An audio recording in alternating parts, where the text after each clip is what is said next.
Hello everyone and welcome to Slay-Tober. Yes, this year I have decided to do one look every single day for the month of October. And are we slaying or are we like slaying?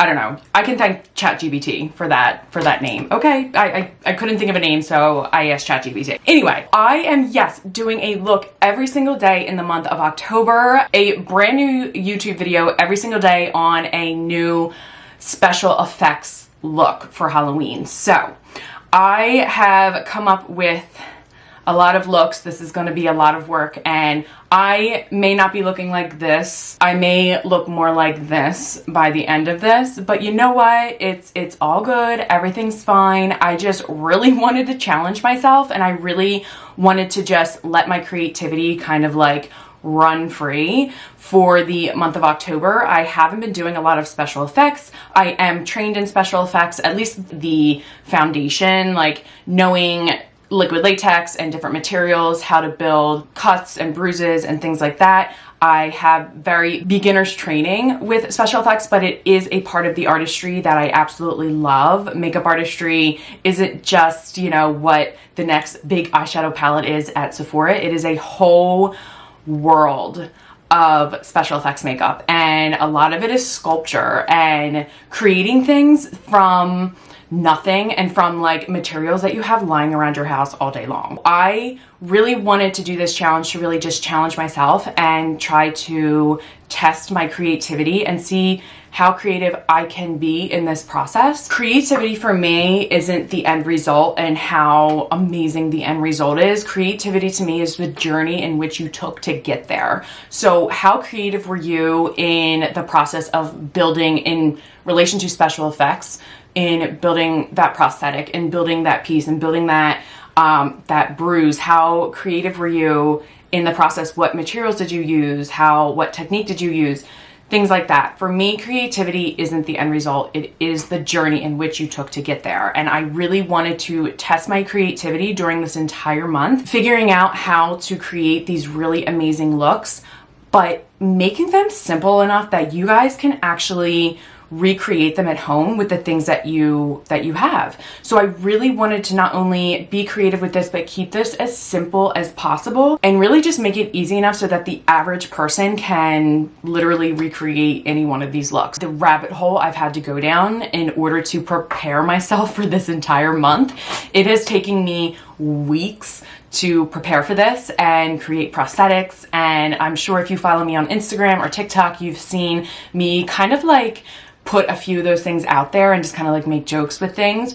But I have literally been preparing weeks for this. So I do not have a cinema level background in special effects, but again, I do know the kind of like the beginning processes of like how to create certain things, and I really just want to be able to pass that on to you guys and just kind of like have fun with it in the meantime. So every day you'll be getting a brand new YouTube video from me, plus you will be getting TikToks and Instagrams from me. So make sure that you're following me on both of those platforms. And then of course I will be listing literally everything I use in these videos in the description box down below. If you guys have any questions at all on how I got to a certain step or how I do things, please just leave it in the comments.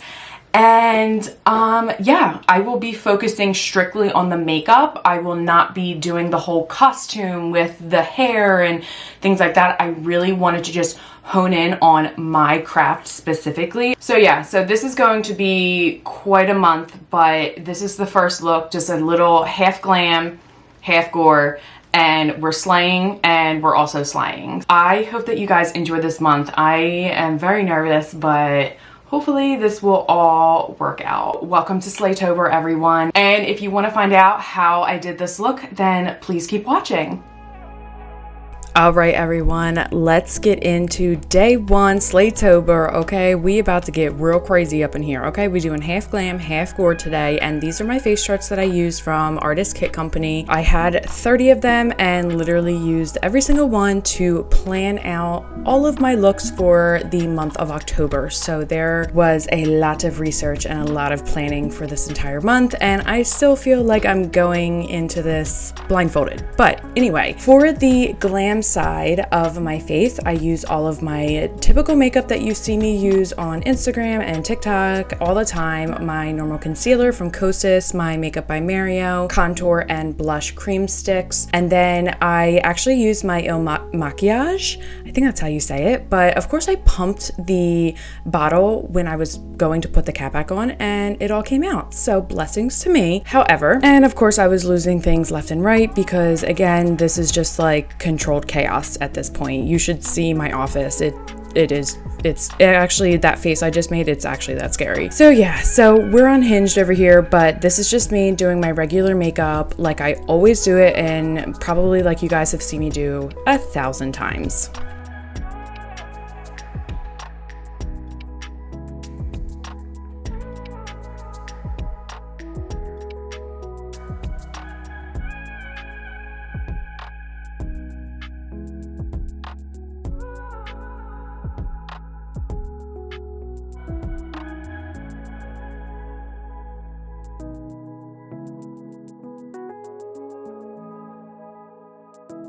Can we please talk about how nerve-wracking it is to do eyeliner after you haven't done eyeliner? Okay, I still got it. Yeah, Jen, you still got it, but you only had to do one eye, okay?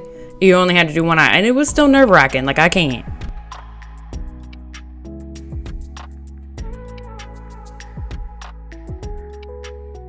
All right, now we're gonna start getting into the Gore side. So I wanted to make myself look kind of pale, so I just added foundation on that side. I am going in with my ever-loved Mehron Bruise Wheel. This product is absolutely amazing in a special effects kit. I've had it since I started makeup school, and if you're looking to get into special effects, I highly suggest you invest in the Mehron Bruise Wheel. These creams are so pigmented and they last forever. You only need a small amount. I'm just taking a random eyeshadow brush or concealer brush, and I'm really just going in with a small amount of the Bruise colors and just kind of like touching up around my eye, giving me kind of like that tired sunken look. Next, I'm going to be going in with my liquid latex and just a piece of cotton ball. I like to always rip them apart and use small amounts to build thin layers of prosthetics on my face. You always want to make sure that you are letting everything dry completely before you start layering on any kind of pigment. So I wanted to cut on the side of my cheek, and then I also kind of wanted this like scab wound on my neck. So I just went in and put a little bit of liquid latex on the cotton ball and stuck it to me. And then I love using these foam brushes. They honestly are so great for doing special effects. They honestly cut down on cleanup because obviously the handle really helps with not having to get it all over your fingers.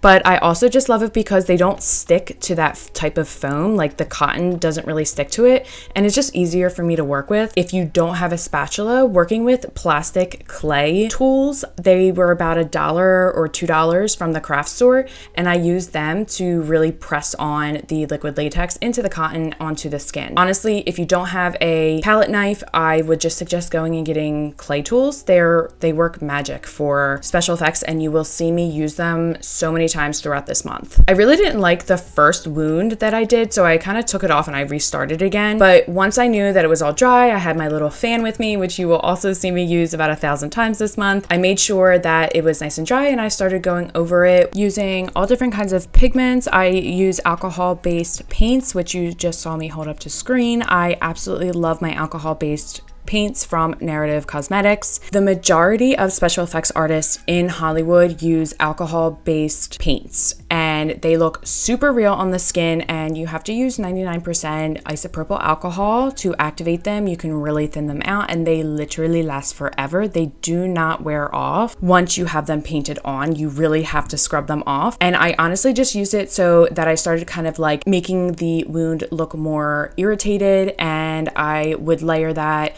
with my Mehron bruise wheel, and then I would go in with just an eyeshadow palette. This is my 1111 palette from P. Louise. It has all the colors of the rainbow, and I absolutely love it. I use a lot of the reds, some of the blues and purples, because you obviously for wounds want to pull in things from the body. So veins and arteries and things like that. They're red, they're blue, they're purpley. They have a lot of different undertones to them. And then a lot of times you have bruises that are healing and they're more yellow green. So you definitely want to start adding in some of those colors as well around the edges where some of the bruising or wound may be wearing off. So this is how we're looking so far. I was obsessed with how my skin was looking on the Glam side. I was like, oh my God, my skin looks amazing. So I might be doing a separate video on like that whole look because I'm obsessed. All right, so after this, I just added some lip product to my Glam side and kind of like paled out my lips on my Gore side. And then I went in with the Mehron coagulated blood. Now, coagulated blood in the special effects world, it's different than just like liquid fake blood. It is extremely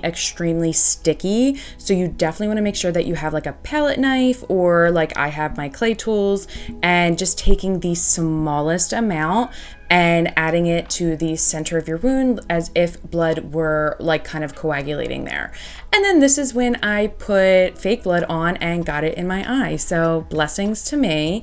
I, of course, had to have blood dripping down. You kind of want to like spot it in the center of whatever wound you're working with. And then this is when, of course, I tried to get it to actually like drip down my face, and it wasn't really working, but I finally got it. I just kind of used like one of my specialFX brushes, which are just craft brushes, and I kind of like pushed it down so it looked like it was dripping out of the wound. So of course I got all in my necklaces and everything, but that is a-okay. And this is the final look, half Glam, half Gore. I'm obsessed with both sides. I think it's just a really simple, fun Halloween look that you can wear. Like if you're a teacher, you can wear it to school. Or maybe you can't. Can you have fake blood on at school nowadays? I don't know. But it's really just like if you had to go to work, it's not like some elaborate costume. Super simple, and I hope you guys enjoyed it. I will see you all tomorrow. Let me know if you have any questions at all.